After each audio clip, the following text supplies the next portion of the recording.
Mumbai cruise drugs case को लेकर महाराष्ट्र सरकार के मंत्री नवाब मलिक और मुंबई एनसीबी के जोनल डायरेक्टर समीर वानखेड़े में तकरार बढ़ती जा रही है।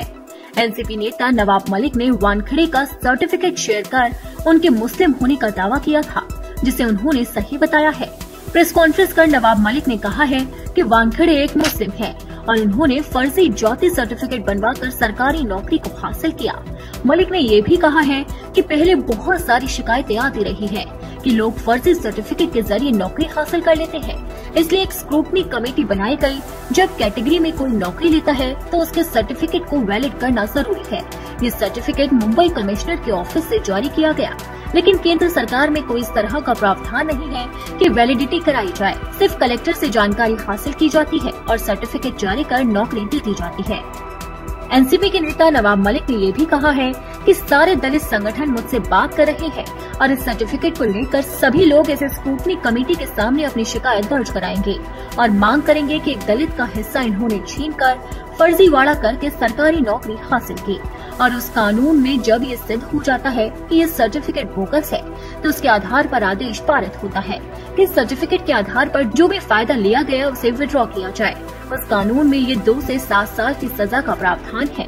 उन्होंने ये भी कहा है कि ये मामला जल्द ही स्क्रूटनी कमेटी के पास जाएगा और हमें उम्मीद है कि सच्चाई देश के सामने आएगी।